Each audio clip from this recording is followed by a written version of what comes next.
क्या हम लाइव हैं?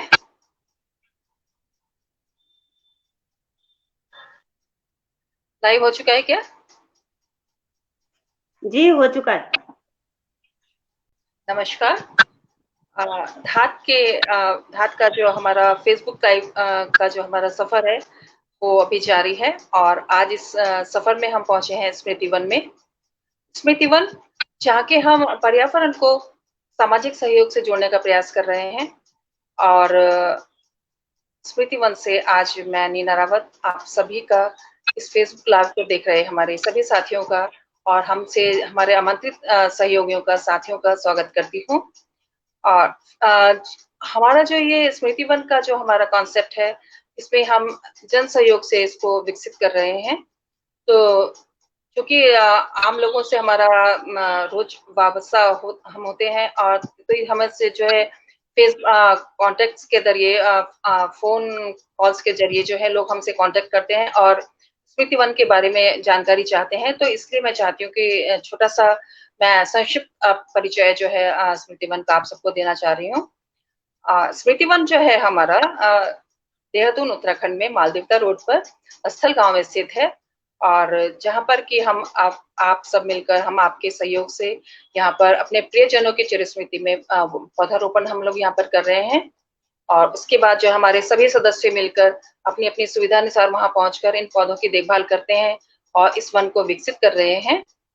तो चूंकि जो है अभी जो वन विकसित होने की अवस्था में है हमारा और जब इस समय जैसे अभी अभी गर्मी का बहुत ज्यादा समय है। इस समय जैसे इस बार तो बहुत ज्यादा भीषण गर्मी पड़ी है। हमारे जब सभी साथी जो है मिलकर वहां पहुंचकर पौधों को पानी दे रहे हैं और इस समय जब सबसे ज्यादा जरूरत है पानी की तो हमारे साथी जो वहां पे पहुंच रहे हैं और अपना सहयोग जो दे रहे हैं तो इन्हीं साथियों में जो हमारा सबसे इस समय हमारे सबसे सक्रिय जो भूमिका निभा रहे हैं हमारे सुशील पुरोहित जी हैं और मैं सबसे पहले जो है आज हमारे सहयोगी में सुशील पुरोहित जी को मैं आमंत्रित करती हूँ हमारे आज के संवाद के लिए। कृपया सुशील पुरोहित जी को कनेक्ट किया जाए।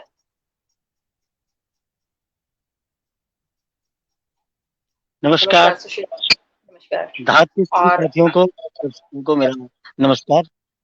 नमस्कार। सुशील पुरोहित जी जिन्होंने जो है लॉ में इस समय मास्टर्स किया है और इसमें पीएचडी कर रहे हैं और स्वास्थ्य विभाग में जो है आप विधि सलाहकार के रूप में कार्यरत हैं इस समय। साथ ही आप रंगमंच से जुड़े हैं, लगभग थिएटर से जुड़े हैं 25 सालों से और धात के साथ आपका शुरुआत हुई 2010 में हरेला के समय पे। तो और जो हमारी आज की दूसरी साथी हैं वो है शांति अमोली विंजोला जी। शांति अमोली विंजोला जी जो है एक सशक्त पहाड़ी नारी का जो प्रतिनिधित्व मेरी नजरों में करती हैं क्योंकि जो है ये बहुत प्रतिभा बहुत बहुमुखी जो प्रतिभाओं के धनी है हमारी शांति जी। इस समय जो है आकाशवाणी में उद्घोषिका के पद पर हैं और साथ ही आप गढ़वाली कविताओं में लेखन में भी आपका बहुत बड़ा योगदान है और आप लोकगीत भी गाती हैं, मांगल गीत आप बहुत अच्छा गाती हैं। तो हम शांति अमोली जी का स्वागत करते हैं। शांति अमोली विंजोला जी आपका स्वागत है हमारे आज के लाइव में। नमस्कार। नमस्कार। तो आज चूंकि हम स्मृति वन को हम रिप्रेजेंट कर रहे हैं, स्मृति वन से जो हम पर्यावरण से जुड़ा हुआ हमारा मुख्य उद्देश्य हमारा पर्यावरण को लेकर हम आगे बढ़ रहे हैं। तो मैं सबसे पहले तो आप दोनों से पहला मेरा सवाल एक ही सवाल दोनों से रहेगा कि आप लोग हाथ से स्मृति वन से कैसे जुड़े। आप इसमें सबसे पहले सुशील पुरोहित जी हमें बताएंगे कि आप हाथ से स्मृति वन से आपका कैसा संपर्क हुआ, कैसे आप जुड़े और किस बात ने आपको प्रेरित करा इससे जुड़ने के लिए। सुशील पुरोहित जी। 2010-11 का वर्ष था जब मैं धात से मतलब जुड़ा, प्रत्यक्ष रूप से जुड़ा। हालांकि पत्रिकाएं पहाड़ में उपलब्ध हो जाती थी, लेकिन किसी भी व्यक्ति से प्रत्यक्ष रूप से जुड़ने का सौभाग्य मुझे हरेला के कार्यक्रम 2010 जो उस समय रेस कोर्स का गुरु राम राय स्कूल था, उसमें तन्मय भाई साहब, नवानी जी और इन लोगों की प्रेरणा से उस समय जुड़ने का सौभाग्य मुझे उस समय प्राप्त हुआ था। और उसके बाद लगभग अ, अ, मैं लगभग प्रत्येक कार्यक्रम में भागीदारी प्रस्तुत करने की कोशिश रहती है कि प्रत्येक कार्यक्रम में मैं प्रतिभाग करूं। धन्यवाद। सुशील जी, अब आप इस समय स्मृति वन में हैं और थोड़ी देर बाद अंधेरा हो जाएगा, तो मैं चाह रही थी कि आप जो है स्मृति वन के हमारे जो दर्शक हैं, हमारे आज के लाइव से जुड़े हुए हमारे जो साथी हैं, आप अगर स्मृति वन का थोड़ा दर्शन उन्हें करा दें इस समय, क्योंकि थोड़ी देर बाद अंधेरा हो जाएगा तो फिर हम देख नहीं पाएंगे कुछ। बैक कैमरा शायद मुझे पता नहीं किस तरीके से होता है। आप कैमरे का मुंह सेट कर दे। जी। ये अब आप देख सकते हैं हमारे स्मृति वन का संध्या काल का समय है और हमारे सभी साथियों के सहयोग से यहाँ पर इन पेड़ों को सींचा जाता है।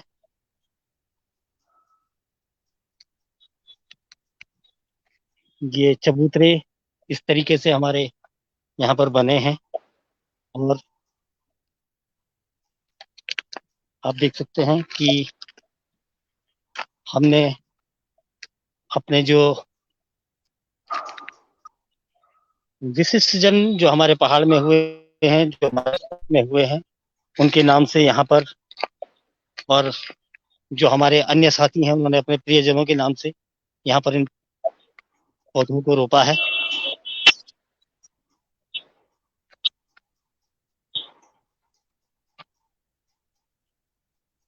ये आप देख सकते हैं। धन्यवाद सुशील जी।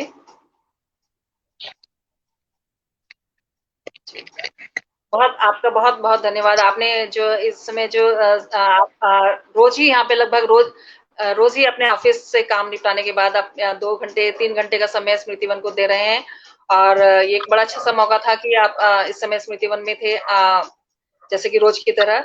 और हमारे हालांकि इस समय थोड़ा सा अंधेरा हो चुका है, लेकिन फिर भी हमें काफी हमने यहाँ देखा। स्मृति वन में हमारे कम से इस समय तक लगभग हमारे 250 पेड़ हमारे लग चुके हैं और सभी हमारे साथी पूरा अपना सहयोग दे रहे हैं, क्योंकि पेड़ लगाना एक बात है और जब तक उनकी देखभाल नहीं होगी तो वो सरवाइव नहीं कर पाएंगे। और आप सबका सहयोग हमें मिल रहा है। अब इतनी भीषण गर्मी में तो बहुत मुश्किल है पेड़ों का बचना। तो आपका तो विशेष आभार है सुशील कोहली जी। आपने जो अगर हमारे पौधे इस समय हरियाली से भरे भरे हैं तो उसमें आपका बहुत बड़ा हाथ है। आपके लिए हम सबकी तरफ से बहुत बहुत शुक्रिया। और अब हम शांति जी से बात करेंगे। शांति जी जो है इस समय जैसे मैंने बताया कि आकाशवाणी में उद्घोषक के पद पर कार्य कर रही हैं और जब ये हमारे स्मृति वन में पहुंच जाती हैं तो ये हमारे 10 साथियों के बराबर काम करती हैं। तो बहुत ज्यादा बहुमुखी हमारी इनकी प्रतिभाएं हमारे सामने उजागर होती हैं। तो अब मैं शांति जी से चाहूंगी कि वो बताएं कि किस तरह से आप धात से जुड़ी, कब जुड़ी और किस बात ने आपको इतना प्रेरित किया कि आप इतनी सक्रिय भूमिका हमारे धात में स्मृति वन में निभा रही हैं। शांति जी।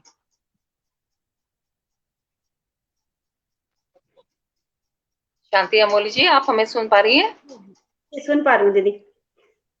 2014 में पद्मश्री डॉक्टर माधुरी बरथवाल दीदी ने मुझे जोड़ा था धाद में। उसके बाद मैंने सांस्कृतिक कार्यक्रम भी किए। 2015 में हमने मुख्यमंत्री आवास में हरेला का एक बहुत बड़ा आयोजन किया था, उसमें मुझे भी सौभाग्य मिला था। और उसके बाद फिर 3-4 साल तक सांस्कृतिक आयोजन में रही। उसके बाद बीच में मैंने फिर जा नहीं पाई परिस्थिति बस। उसके बाद फिर मैं 2020 में अक्टूबर से मैं स्मृति वन से जुड़ी। और जब धातु अपने आप में इतनी अच्छी संस्था है कि सबकी सद्भावना मेल जोल से सब रहते हैं, एक दूसरे का सहयोग करते हैं, एक दूसरे को समझते हैं, तो इसलिए मुझे धात तो खैर बहुत अच्छी संस्था लगती है। और जो स्मृति वन का धात का जो ये आयोजन है हमारा, ये भी सभी के सहयोग से चल रहा है और श्रमदान करने में बहुत आनंद आता है।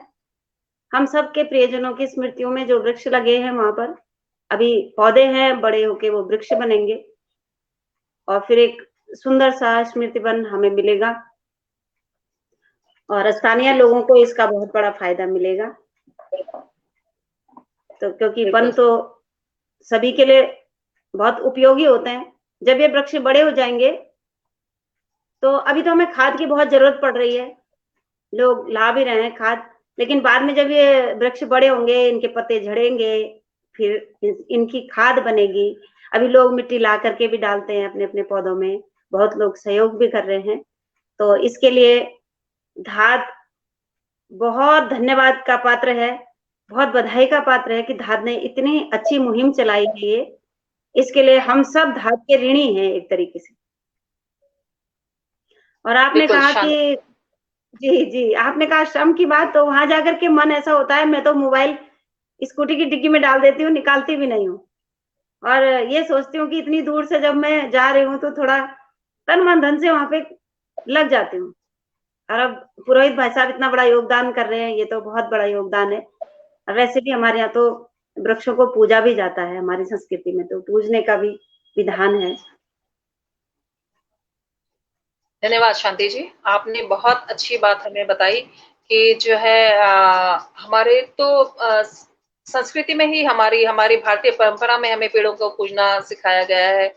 और हमें धाद एक हमारे लिए इंस्टीट्यूट की तरह है। यहाँ पे हम कितनी बातें हम यहाँ पे आकर सीखते हैं, और जो हमारे वरिष्ठ साथी हैं उनके व्यवहार से हम सीखते हैं। और नवानी जी तो हमारे हैं ही वृक्ष कि हमने उन्हें संज्ञा दी है। सभी मंगाई जी का जो जुनून है, हम सब उससे बहुत ज्यादा प्रेरित होते हैं। तो ये हम लोग एक दूसरे से सीख कर और इस वन को जो हम विकसित करने में अपना सहयोग कर पा रहे हैं थोड़ा सा इस धरा को। और जब ये स्मृति वन की जो परिकल्पना कभी जब विचार जब आया होगा मन में, ये हरेला से विकसित हुआ ये। और हरेला से विकसित हुआ, लेकिन इसके पीछे उस समय सोच सिर्फ इतनी थी कि हम अपनी लोक परंपरा, जो हमारी उत्तराखंड की बड़ी समृद्ध परंपरा रही है हमारी हरेला की, उसको हमने जीवित रखने का सिर्फ एक उस समय उद्देश्य ये था। और हमें मतलब उम्मीद भी नहीं थी कि हमारी आज के समय की ये जरूरत हमारा बच जाएगा। और हम जो है इसमें अपना अपना जो छोटा छोटा जो हम योगदान हम लोग सब मिलके कर रहे हैं। इस समय जो है जब पेड़ों की इतनी ज्यादा जरूरत है, और हमारे स्मृति वन में इस समय सर्वाइवल रेट 95% हमारा सर्वाइवल रेट है। हमारे सभी पौधे, कुछ पौधे हैं जिनको जमीन ने स्वीकारा नहीं, लेकिन हमारी देखभाल में उसमें कोई कमी नहीं रही। तो कहाँ से आते हैं, कंडारी दीदी हैं, अभा सब हैं, किस किस का नाम लूं मैं, जिज्ञासु जी हैं, जिज्ञासु सब हैं, उन्होंने जो है यहाँ पे किचन गार्डन बनाई है। तो इतना विस्तृत हो चुका है हमारा स्मृति वन, और किसी को कहने की जरूरत ही नहीं होती। जब देखा कि अभी गर्मियां ज्यादा पड़ रही हैं, सब लोग कहाँ से आके जुड़े। और अभी नए हमारे साथ सुरेंद्र अमोली जी भी जुड़े हैं, जिन्होंने अभी पौधारोपण किया है वहां पर। वो भी दिन रात वहां पानी डालने पहुंच रहे हैं। 250 पौधों को पालना, समझिए 250 बच्चों को हम पाल रहे हैं वहां पर। और मैं आजकल थोड़ा सा विराम की स्थिति में हूँ उस समय, लेकिन मैंने देखा कि मैं थोड़ा सा बैठी तो मेरे मतलब 2 हाथ बैठे तो 20 हाथ उठ के खड़े हुए। तो मेरे लिए तो बहुत ही ज्यादा गर्व का विषय है, खुशी का विषय है ये। और सभी का हार्दिक आभार है। बस आभार तो शब्दों में कहाँ व्यक्त किया जा सकता है। जब ये फल अब फूलेंगे पौधे तो आभार अपना आप ही व्यक्त होगा।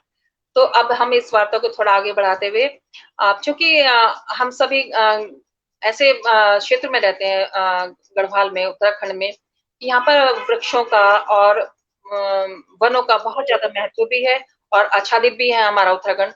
अब चूंकि ये थोड़ा एक नजर से इसको लगे उत्तराखंड को, कटान यहाँ शुरू हो गया है और हमने अपनी बहुत सी हरियाली खो दी है।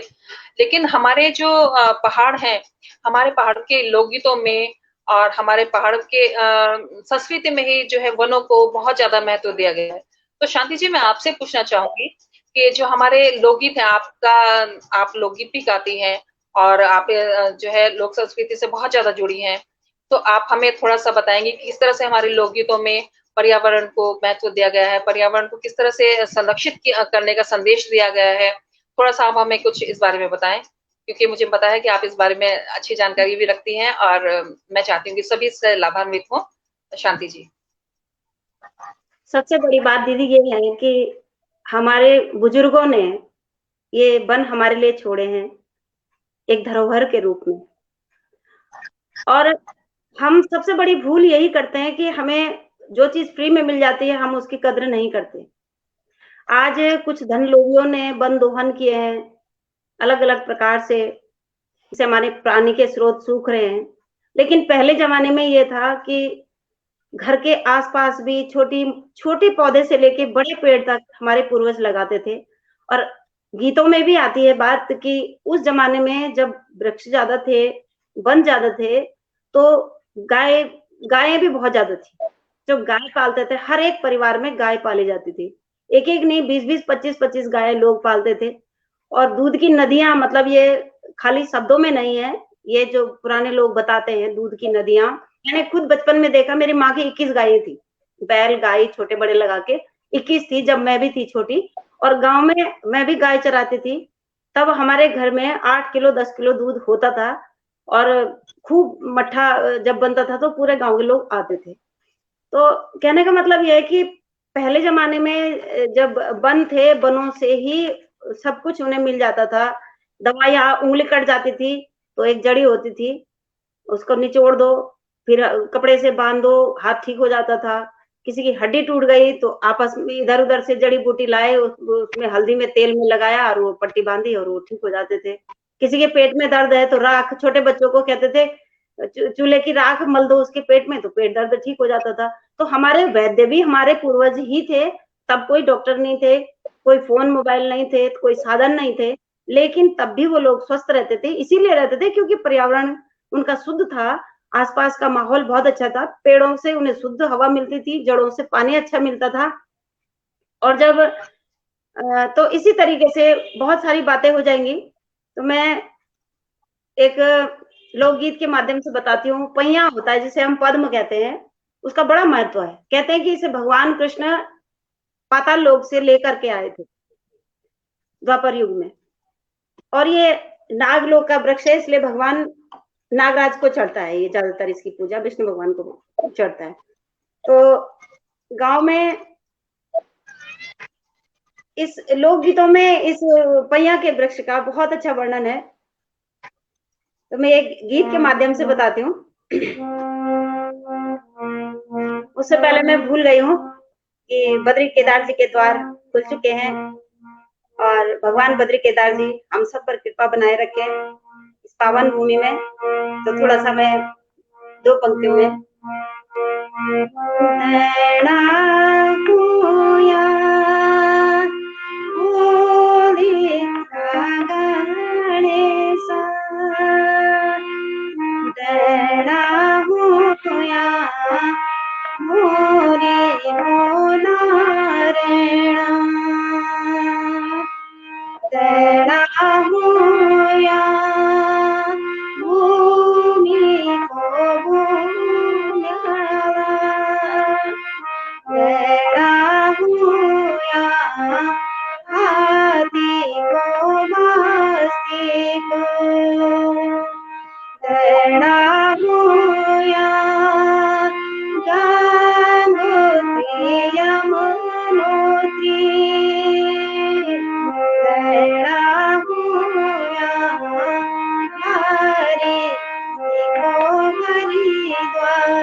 सभी देवताओं पितरों के चरणों में प्रणाम करते हुए एक लोकगीत जिसमें कि पैया के वृक्ष का वर्णन है।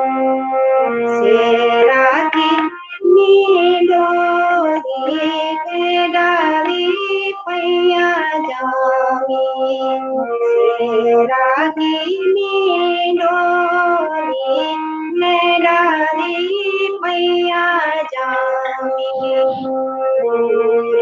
काढ़ी सोरी ने डाली पैया जामी, कारा धूपाणो ने डाली पैया जामी। दूध चारो दान डाली पैया जानो, पानी चारो दान डाली पैया जानी, चोरी चीणोला डाली पैया जानी, चला दीदी फूलों ने डाली पैया जानी। तो जब पहली बार पैया का पेड़ जब पौधा दिखा होगा तो गांव वालों ने सबने मिलकर के कहा कि सेरा की मिंडोली, मतलब खेत की जो मेंढ होती है उसमें एक पैया का पौधा जो जमा हुआ है, चलो इसको हम दीप धूप दे करके इसको पूज करके इसको लगा लेते हैं और इसकी जड़ों में हम दूध से इसकी सिंचाई कर देते हैं, और इसके किनारे चौरी चिड़ियोला, मतलब जो हम बनाते ही हैं चौरी, इसको क्या बोलते हैं जो ये स्मृति वन में भी है। तो इस तरीके से ये लोकगीत में है। इसके अलावा बहुत सारे लोकगीत ऐसे हैं कि फूल से गजने डाली तै डाली भेद लगोला, तै डाली भेद लगोला, तै डाली पूज की ओला, फूल से गजने डाली तै डाली भेद लगोला, फूल से कुण जे डाली, फूल से कुण जे डाली, तै डाली भेद लगोला, तै डाली पानी लगोला। एक और गीत है, रे मासी को फूल, आजकल भगवान बद्रीनाथ जी और केदारनाथ जी में ये फूल चढ़ता है जिसे मासी का फूल कहते हैं।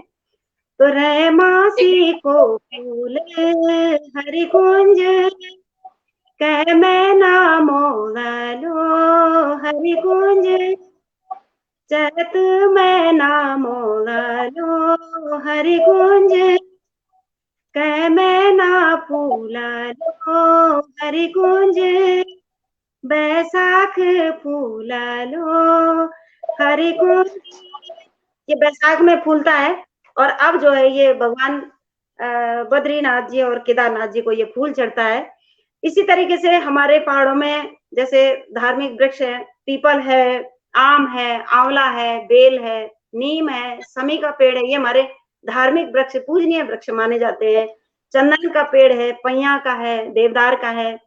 और पौधों में जैसे हमारे यहाँ शादियां होती हैं तो शादियों में हम जो हल्दी के साथ जो जड़ी बूटी कूटी जाती है जिसे कहते हैं सुमाया, कत्यूर, जो हम बानों में भी हम इनका वर्णन करते हैं मांगल लोकगीतों में।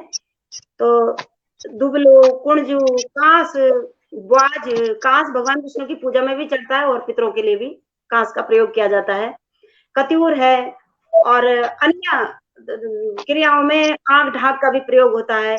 फलों के पेड़ की बात करूं तो खैणु एक फल होता है, शायद आपने खाया हो, जड़ों में भी लगता है और ऊपर भी लगता है, उसमें अंगूर जैसे गुच्छे लगते हैं। तो खैणु होता है। फलंडू जिसे जामुन कहते हैं, जामुन का छोटा रूप होता है, बहुत मीठा होता है। फलंडू हुंदू, तिमुल गर्मी में पक जाता है। बेडू होता है, गुलर होता है, एक ढौ हुंद, एक संतरा रंग का फल हुंद, एक खट्टू मिट्टू। एक हमारे यहाँ एक और वृक्ष होता है कुसुम, वो हमारे सलाण यमकेश्वर क्षेत्र में होता है और कहीं होता नहीं है, वो उसको कहते हैं कुसुम। मैं उसे स्मृति वन में लाने की पूरी कोशिश करूंगी इस साल, मैंने सोचा है। तो वो अंगूर जैसा होता है, माफ कीजिएगा, लीची जैसा फल होता है। जी शांति जी, मैं थोड़ा रोशन, क्योंकि इस समय जो है हमारे पुरोहित जी इस समय स्मृति वन में है और स्मृति वन में लगातार अंधेरा बढ़ रहा है, तो मैं चाहूंगी थोड़ा सा प्लीज आप अपना विराम दें और हम शांति जी से जल्दी से चाहेंगे कि सॉरी सुशील जी से बारे में जानकारी दें।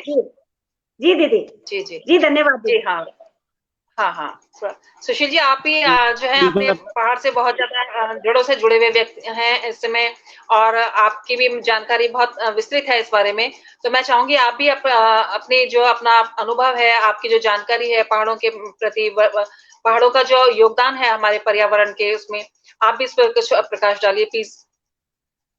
सुशील पुरोहित जी। जी, पहाड़ों का तो पेड़ों से बहुत दैनिक जीवन में रहा हो, चाहे वो हमारा धार्मिक अनुष्ठानों में रहा हो। पहाड़ का जो संगीत है वो जंगलों और पेड़ों में ही पैदा हुआ है। हम लोग बचपन में मैं पोखरी और नागनाथ क्षेत्र में रहा हूँ, जो मेरा बचपन बीता अपने ननिहाल में।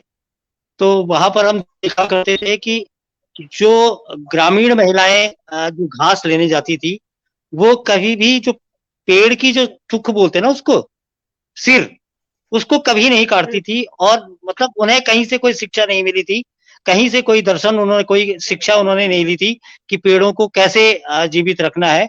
तो उस वो जो ध्यान है बचपन का, जो वो प्रेरणादायक जो बात होती थी कि पेड़ों के सिर को, चुख को कभी नहीं काटते हैं, इससे पेड़ बचते हैं, ये पेड़। तो इसकी चीजें पहाड़ों में प्रचलित थी। वर्तमान परिदृश्य आप देखें कि धीरे धीरे जो हमारे जंगल जो है समाप्त होते जा रहे हैं, और कंक्रीट के जंगल हो रहे हैं, जिससे पूरा हमारा जो मौसम का जो चक्र है वो भी परिवर्तित हो रहा है। तो ये प्रयास है, धात का एक आंदोलन है। धात सिर्फ एक नाम नहीं है, एक संस्था नहीं है, जो एक आंदोलन के रूप में काम कर रही है। हम भी एक छोटे से प्रयास हमारा है कि हम भी इस आंदोलन में अपनी भूमिका थोड़ा सा निभाएं। नीना जी। जी, धन्यवाद सुशील जी। आप दोनों से इतनी महत्वपूर्ण हमें जानकारियां मिली हैं। और सुशील जी, जैसे आपने की कहा कि हम इस समय, हमारी पीढ़ी इस समय पढ़ रही है, पढ़ लिख गई है और हम इसे पढ़ा लिखा समझते हैं, पर मुझे लगता है कि वो जो जिसे हम अनपढ़ पीढ़ी कहते थे वो हमसे ज्यादा समझदार थी। उन्हें उनकी बातें अगर जैसे हम देखें तो उनमें इतनी बड़ी बड़ी सीख हमारे छुपी हुई हैं।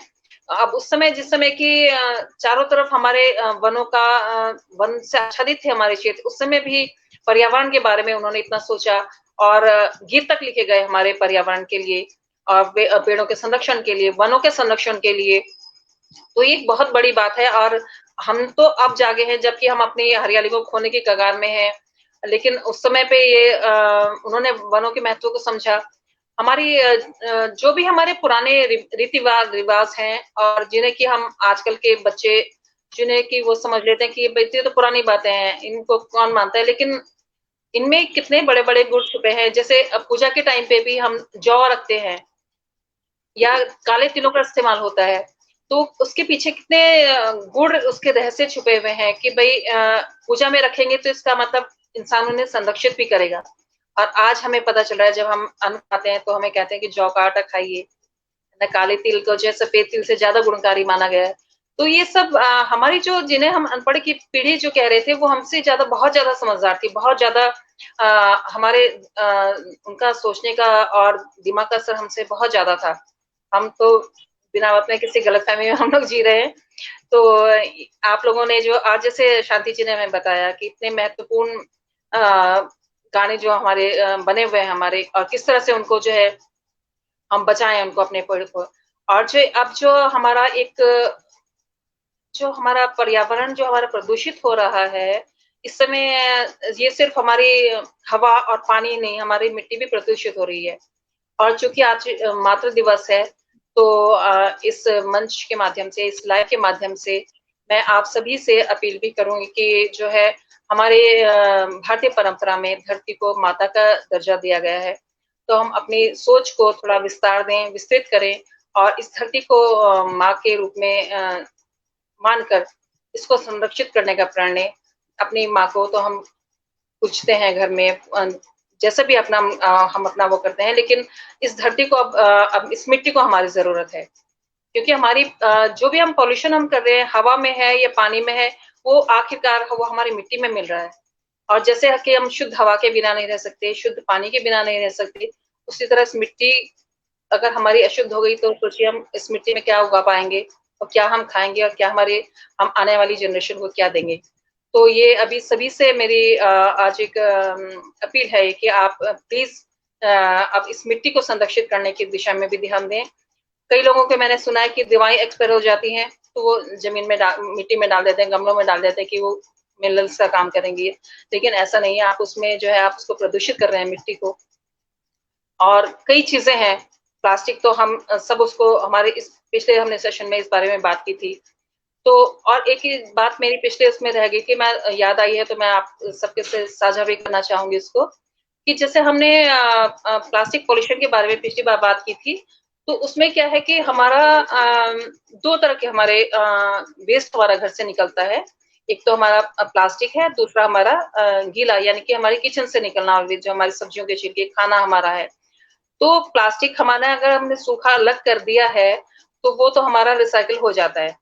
और दूसरा हमारा है वेट वेस्ट यानी कि किचन से निकलने वाला सब्जी के छिलके खाना, बासी खाना जो हमारा है, तो ये हमारा प्रकृति दत्त है हमारा, इसको हमें प्रकृति में ही मिलाना चाहिए। हमने इसको अगर मिट्टी में डाल दिया तो इसकी बहुत सुंदर खाद बन जाएगी, लेकिन अगर हम इसको आमतौर पर देखा जाता है जिनके पास जगह डालने की नहीं है, वो क्या करते हैं, इसको प्लास्टिक के पॉलिथीन में इसको बंद किया और तब उसको फेंकते हैं।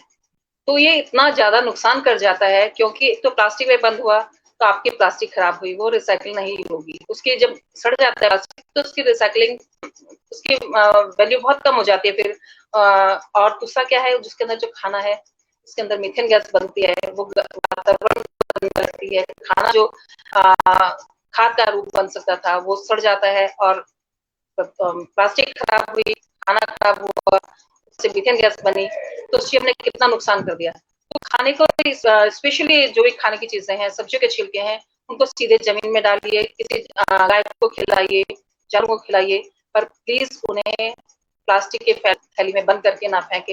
ये भी मेरी आपसे दरख्वास्त है, क्योंकि हम इस मिशन में अब पर्यावरण को लेकर भी थोड़ी जागरूकता फैला रहे हैं। तो ये मेरा आप सबसे दरख्वास्त है। और अब हम जो है शांति जी से एक बार फिर बात करेंगे। शांति जी, जो अब ये आप हमें बताइए कि जब खाद में, जैसे हम स्मृति वन में हम पेड़ों को हम लगा रहे हैं, तो यहाँ पर अपने स्मृति वन को विस्तार देने के लिए और इसके आगे हम इसको बढ़ाने के लिए किस तरह से हम अपना योगदान कर सकते हैं। आपने अमोली परिवार को बहुत जोड़ा है यहाँ पे स्मृति वन में, और सब किस तरह से कोई खाद देकर, कोई पानी डालकर, जैसे अमोली जी अभी आए हैं, वो भी नियमित रूप से हमारे पहुंच रहे हैं स्मृति वन में, और खाद मतलब रोज पानी डाल रहे हैं। भीषण गर्मी में जो इसमें पानी डालने जो भी पहुंच रहा है, वो तो मेरे लिए किसी देवदूत से कम नहीं है मुझे लगता है। क्योंकि अब सोचिए जरा, हम कुछ देर के 5 मिनट के लिए भी इस तपती धूप में खड़े नहीं रह सकते, और पेड़ हैं तो अभी वो पौधे ही हैं, छोटे पौधे हैं, अभी बहुत ज्यादा जरूरत है हमें उनकी। तो अमोली जी का एक बार मैं फिर से धन्यवाद करते हैं। शांति जी, आप जरा प्लीज अपने किस तरह से हम इस तरह से लोगों को जोड़ सकते हैं, प्रेरित कर सकते हैं, इस बारे में आप कुछ बताना चाहेंगे हमें? शांति बिंजोला जी।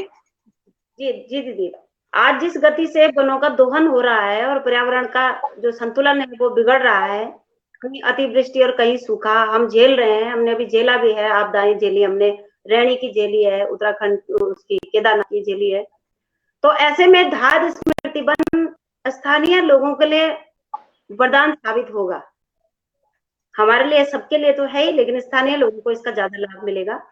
और इसी कड़ी में हम स्थानीय लोगों के साथ में मीटिंग कर सकते हैं, उन्हें बुला सकते हैं, उनको जागरूक कर सकते हैं। जो वहाँ के लोकल बासिंदे हैं उनको हम अपने किसी कार्यक्रम में आमंत्रित करें और उनसे पर्यावरण संबंधी बात करें, उन्हें जागरूक करें कि ये वन विकसित होगा, आप लोगों का इसमें मतलब बहुत फायदा है, सभी का फायदा है।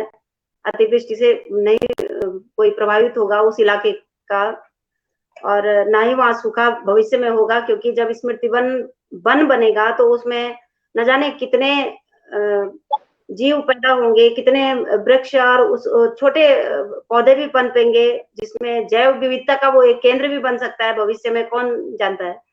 तो इस तरीके से हम उनको भी, स्थानीय लोगों को हम ज्यादा जोड़ें तो ज्यादा अच्छा रहेगा। हमें जागरूकता का कार्यक्रम एक वहां पर कराना पड़ेगा, जिसमें सबको, ये मेरी व्यक्तिगत राय है। और बाकी हम लोग आपस में, जैसे मैंने जोड़ा ही है, बहुत सारे लोगों को जोड़ा है, अभी भी जुड़ना चाहते हैं लोग, आएंगे अभी भी, तो हम लोग चर्चा करते रहते हैं जो भी मिलते हैं उनसे। और हमारे जितने भी सदस्य हैं धाद के, अगर सभी मिलकर के प्रयास करें, थोड़ा गंभीरता से हम इस चीज को लें, तो हम कर सकते हैं जरूर। वो अलग बात है कि हम दूर रहने के कारण रोज सिंचाई नहीं कर पा रहे हैं, वो भी लगता है इस चीज का, कभी व्यस्तता हो जाती है, कभी अस्वस्थता हो जाती है, लेकिन जो लोग कर रहे हैं वो धन्य है, उन लोगों पे हम आभारी हैं। और पर्यावरण संरक्षण जितने भी लोग उत्तराखंड के अंदर कर रहे हैं, उन सब का ये प्रकृति का एक उनको आशीर्वाद है, प्रकृति की तरफ से मिलेगा, उनको बहुत बड़ा पुण्य है ये। कहते हैं कि एक पेड़ लगाना मतलब 100 बेटों के बराबर होता है। तो मैं यही कहूंगी दीदी कि हम सब मिलकर के प्रयास करेंगे तो एक दिन हम बहुत सुंदर इसको बनाएंगे। धन्यवाद शांति जी। और सुशील पुरोहित जी लगभग 1-1.5 महीने से लगातार हमारे स्मृति वन में जाकर शाम को बिना नागा वहां पर पौधों को सिंचित कर रहे हैं, और तो लिहाजा बहुत अच्छे से वाकिफ होंगे आसपास के वातावरण से। और जब हम किसी एक जगह जाते हैं, वहाँ की परेशानियां हमें दिखती हैं और उनके समाधान भी हमारे दिमाग में फिर आते हैं। सुशील जी, आप इस बारे में कुछ कहना चाहेंगे? जो आप स्मृति वन में रहते हैं, किस तरह से हम इसको और आगे बढ़ा सकते हैं? कहाँ पे अभी हमें किस तरह के पेड़ हमें की जरूरत है वहां पर हमें? कुछ इस बारे में आप प्रकाश डालिए प्लीज। देखिए, को जोड़ने का प्रयास कीजिए। किया है राजकीय महाविद्यालय रायपुर, वहाँ के थोड़ा सा कोशिश करी है कि कम्युनिटी के बीच में जाएं और स्मृति वन के बारे में लोगों को बताएं कि ये तो केवल एक मॉडल के रूप में विकसित हो रहा है, एक सामुदायिक रूप में विकसित हो रहा है। आप अपने आसपास भी पेड़ों को लगा सकते हैं, और जो हमारे LIC के द्वारा जो सड़क में पेड़ लगाए गए हैं, उनको संरक्षित करने के लिए भी, उनको विकसित करने के लिए भी उनको थोड़ा मोटिवेट किया जा रहा है। तो भविष्य में अभी तो प्रारंभिक दौर पर है, तो यहाँ के स्थानीय लोग भी इससे जुड़ेंगे और कुछ नया रूप इन लोगों को, इस स्थिति को देने का जरूर देगा, ये मेरा आशा। धन्यवाद सुशील जी। आपकी शायद वहाँ नेटवर्क की कुछ प्रॉब्लम है, मेरे ख्याल में आपकी आवाज हमें साफ से आ नहीं पा रही है। तो कुल हमारा आज का जो उद्देश्य था, और आज की इस वार्ता का उद्देश्य था कि हम जो है अपने स्मृति वन में पेड़ों को लगाने के अलावा इस पर्यावरण को संरक्षित करने के लिए और हम कितने कदम उठा सकते हैं, क्या क्या कदम उठा सकते हैं, और किस तरह से हम लोगों को और ज्यादा से ज्यादा प्रेरित कर सकते हैं, ये हमारा उद्देश्य था आज की इस वार्ता का। और जो है अब चूंकि हम पर्यावरण के बारे में ही हमने बातें की हैं यहाँ पर, तो थोड़ा सा हमारी कुछ बातें जो है हम छूट जाती हैं हमारी, जब और अभी थोड़ा मौका भी ऐसा है कि हम लोग सब वहां पर एकत्रित भी नहीं हो पाते हैं। तो थोड़ा इसी आज लाइव के माध्यम से मैं थोड़ा सा इसी बारे में थोड़ा बात करना चाह रही थी। अब चूंकि पेड़ तो हम लगा रहे हैं इस समय वहां पर, लेकिन जो हम नए पौधे हैं अभी इनको पनपने में कितने साल लग जाएंगे? 2-2 साल के अभी पौधे हैं हमारे। और लेकिन हम जो आज के इसमें उत्तराखंड में जो हम सबसे बड़ी समस्या जो हम आजकल फेस कर रहे हैं, वो है हमारे पेड़ों का कटान के लेकर। तो मेरी इस मंच के माध्यम से, आज के स्लाइड के माध्यम से सबसे ये एक अपील है कि अपने आसपास के जितने भी पेड़ पौधे हैं, हम लोग हर जगह नहीं पहुंच सकते, लेकिन अपने आसपास हम लोग ध्यान रखें कि कहीं कोई पेड़ ना कटे, क्योंकि एक पेड़ सिर्फ पेड़ नहीं है, वो एक हजारों पक्षियों का तो घर होता है वो। और उसके फायदे जो अलग हैं, जो हमारे वातावरण को शुद्ध कर रहे हैं, हमें छाया दे रहे हैं, और इस धरती को, इस मिट्टी को जोड़ने का जो काम कर रहे हैं वो, तो उनकी तो कोई तुलना ही नहीं है। नए पौधों का भी, नए पौधे हम लगा रहे हैं, देखिए हमें कितना पानी डालना पड़ रहा है उसमें, हमारा पानी भी लगता है उसमें, और देखभाल है, सब समय चाहिए, सब कुछ चाहिए उसके लिए। तो एक पेड़ों को कटान को लेकर भी हमें ख्याल में हमारे सभी सदस्यों को इस मामले में जागरूक होना पड़ेगा, और अपने आसपास हम ध्यान रखें और फौरन रोकें इस काम को। हम कोई हमारे लोग घरों में भी काटते हैं, प्रूनिंग एक, जब छोटे पेड़ होते हैं तो प्रूनिंग एक प्रक्रिया है उसको, क्योंकि पेड़ जिससे अच्छे से विकसित हो चुके हैं, जो हम नीचे की टहनियां हैं उसको हम काट देते हैं, तो वो एक उस समय जरूरी भी होता है। लेकिन जब पेड़ बड़े हो जाते हैं तो उसको पेड़ पत्ते गिर रहे हैं या फिर उनकी टहनियाँ जहाँ बिजली के तारों को छू रहे हैं उसको तो फिर काटना ज़रूरी है। लेकिन कई लोग ये है कि हमारी धूप रुक रही है, कई कारण उसके ढूँढ लेते हैं पेड़ों को काटने के। तो इन सबको हम अपनी तरफ से कोशिश करें। ये अभियान भी हमें मुझे लगता है हमें धात की तरफ से स्मृति वन धात का एक छोटा-सा रूप है। तो मैं कहती हूँ धात की तरफ से हमें ये चलाना चाहिए। और दूसरा है कि जब हम नए पेड़ हम लगा रहे हैं तो मेरे पास एक हाँ, एक नए लोग जो हमसे जुड़ते हैं उन लोगों के सवाल मेरे पास आते हैं कि हम स्मृति वन में फलों के पेड़ क्यों नहीं लगा रहे हैं, पीपल और बरगद क्यों नहीं लगा रहे हैं, हमें वो लगाने चाहिए। तो आप एक-एक को जवाब देना थोड़ा-सा मुश्किल हो जाता है, तो मेरा आप सभी के लिए जवाब है। ऐसा नहीं कि हमने पीपल, बरगद नहीं लगाए हैं वहाँ पर, पीपल हमारे पास हैं, बरगद भी हैं, लेकिन जब ये पेड़ बड़े होंगे, तो ये हमारे छोटे पेड़ों को फिर ये पनपने नहीं देंगे। एक इसका बहुत बड़ा कारण हमने हमारे पास लगभग 2 एकड़ हमारे पास ज़मीन है वहाँ पर, तो हमने 5-6 हमारे पास 5-6 के करीब हमारे पीपल के पेड़ हैं और इतने ही हमारे बरगद थोड़े शायद कम है, 4 हैं।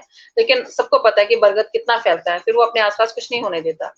और दूसरा बात है कि इस समय ज़्यादा ज़रूरत है लोगों को प्रेरित करना, कि लोग ज़्यादा से ज़्यादा पेड़ को क्योंकि जब आप पेड़ लगाएँगे, अपने हाथ से जब पेड़ लगाते हैं, तो आप उससे भावनात्मक रूप से भी आप उससे जुड़ जाते हैं। तो एक भावना जगाना क्योंकि मैंने कहीं देखा है कि बड़े परिवार आते हैं उनके साथ बच्चे भी आते हैं और बच्चे जब उस भावनात्मक रूप से जुड़ते हैं जैसे शांति जी का बेटा भी आता है वहां पर वो तो आती है उनका बेटा आता है और पूरे मनोयोग से वो अपने 2-3 घंटे वहां पानी डालता है पेड़ों की देखभाल करता है जड़ी पूरा जो जंगली घास है उनको उखाड़ने मतलब हर तरह से सहयोग करता है तो मेरा मतलब यही है अच्छा दूसरे के फलों के पेड़ है हमने वो फलों के पेड़ भी लगाए हैं वहाँ आम भी है जामुन भी है लेकिन उनकी संख्या भी हमने सीमित रखी है वो इसलिए कि फलों के पेड़ को लोग नुकसान पहुंचा देते हैं अब एक छोटा सा पेड़ है हमारे यहाँ आम का वो बहुत छोटा पेड़ है और उसमें बौर आई उसमें आम लग गए तो हमें बड़ी खुशी हुई चलो स्मृति उनमें आम लगे हैं तो एक उसमें खाने वाला कोई वो नहीं था लेकिन एक खुशी कि भाई आम लगा है लेकिन अगली बार गए तो वो छोटे से बड़ा आम जो है वहां से गायब हो चुका था तो यही है कि फलों के पेड़ को लोग नुकसान पहुंचाते हैं फल खा लें वो कोई बात नहीं लेकिन उसके पीछे पेड़ों को भी नुकसान पहुंचाया जाता है तो सिर्फ एक छोटे सा ये वजह है कि हम वहाँ पे अब सीमित रखा है हमने बाकी हमारे पास बहुत वैरायटी है वहाँ पर पेड़ों की हमने बहुत लगाए हैं जड़ी बूटियों से लेकर और धार्मिक महत्व के जो और पेड़ हैं हमारे अमलताश है हमारा और गुलमोहर है गुलमोहर सॉरी हरसिंगार है इतने पेड़ है मैं एक हमने एक कटहर जी हैं उन्होंने जो एक पेड़ लगाया चिनार के पेड़ लगाया जो यहाँ पे होता नहीं है और हमारी सभी सदस्यों ने इतनी मनोयोग से उसकी देखभाल की है उसमें लगातार उसमें नमी का पानी का धूप का ध्यान रखा है कि वो अभी उसमें इस सीजन में फिर नए पत्ते आ गए हैं तो मेरा कहने का मतलब है कि यहाँ पे हमारे सदस्यों द्वारा बहुत अच्छे से देखभाल की जाती है उसके लिए पहले तो सभी सदस्यों को बहुत बहुत बधाई और हमारे जो नए साथी जुड़ते हैं उनके लिए ये एक आश्वासन भी है और मैं तो चाहती हूँ कि हम लोग जुड़े बहुत ज्यादा हमसे जुड़े तो इसके लिए जो है हमारा गूगल मैप पे भी हमारा एड्रेस है स्मृति वन के नाम से आपका गूगल मैप दिखाता है और ये कोई बहुत मुश्किल नहीं है स्मृति वन तक पहुंचना महाराणा प्रताप चौक से लगभग 3.5 किलोमीटर की दूरी पर हमारा स्मृति वन स्थित है आप आए वहां पर आज जिसने वहां पेड़ नहीं लगाया आप वो तभी भी वहां श्रमदान कर सकते हैं खुला रहता है हर समय 4 से 6 शाम को और सुबह 6 से 10 बजे तक वहां पानी आता है आप उसमें पानी डालिए पौधों की सेवा कीजिए ये किसी बुजुर्ग की सेवा करने से कम नहीं है क्योंकि पौधों को इस समय इतनी ज्यादा जरूरत है हम लोग तो खैर सब जा रहे हैं और हमने अभी एक और सूचना मुझे इस आज के लाइव के माध्यम से देनी थी कि स्मृति वन जो हम विकसित कर रहे हैं वहां पर हम प्रियजनों की चिर स्मृति में पौधारोपण कर रहे हैं लेकिन अभी हमने एक नया अभियान शुरू किया है हम स्मृति वन के प्रवेश द्वार पर यानी कि मालवीयता रोड पर ही हम कुछ शुभ अवसरों पर भी हम पौधारोपण कर रहे हैं वहां पर और अभी हमने जो है जन्मदिन के अवसर पर या कि शुभ विवाह के अवसर पर या एनिवर्सरीज जो शादी की सालगिरह के अवसर पर हम नए पौधे लगाने का कार्य कर रहे हैं तो आप सबसे अपील है कि आप ज्यादा से ज्यादा इसमें सहभागिता करें आने वाले मानसून में हमारा फिर से कार्यक्रम शुरू होगा पौधारोपण का हमसे ज्यादा से ज्यादा जुड़े हमारा फेसबुक पेज है धात का पेज है हमारा उस पे हमारी सभी जानकारियां रहती हैं। हमारे पेज पे हमारे धात की जो भी है, जो हमसे जुड़ना चाहे, सब लिंक हमारे पास रहते हैं। तो आप सबसे यही अपील है, ज्यादा से ज्यादा जुड़े, इस धरती को अपने हिस्से की धरती को सुंदर बनाएं, स्वच्छ बनाएं, क्योंकि धरती ये हमारी ये नवानी जी के शब्द हैं, ये धरती मुस्कुराती है फूलों में, पेड़ों में, और अपना सहयोग दें इस धरती को स्वस्थ बनाने में, सुंदर बनाने में। और आज के इस लाइव को मैं विराम दूंगी आज इसी माध्यम से। शांति जी, आपने बहुत सुंदर सुंदर हमें बातें बताई, और समय थोड़ा इतना नहीं था कि हम आपके लोकगीतों को हम चाह रहे थे सुनना, लेकिन हम सुन नहीं पाए क्योंकि इतना ज्यादा समय नहीं होता। और मुझे पूरी उम्मीद है कि हम अगली बार फिर और ज्यादा आनंद ले सकेंगे आपके इनका गीतों का, और आपकी जानकारियों से हम और ज्यादा लाभ उठा सकेंगे। सुशील पुरोहित जी, आपका धन्यवाद करने के लिए मेरे पास बिल्कुल शब्द नहीं है, क्योंकि मैं आजकल बिल्कुल स्मृतिवन जा नहीं पा रही, और आपने इतने अच्छे से इस कार्य को संभाला हुआ है, पानी देने के जो है। और अमोली जी, बाकी बहुत लोग आ रहे हैं, सभी सत्येंद्र भंडारी जी आए थे, तो आप सभी का बहुत बहुत धन्यवाद। और जो भी हमारे इस फेसबुक लाइव से आज जुड़े, सभी का हार्दिक आभार, धन्यवाद, नमस्कार। धन्यवाद। नमस्कार।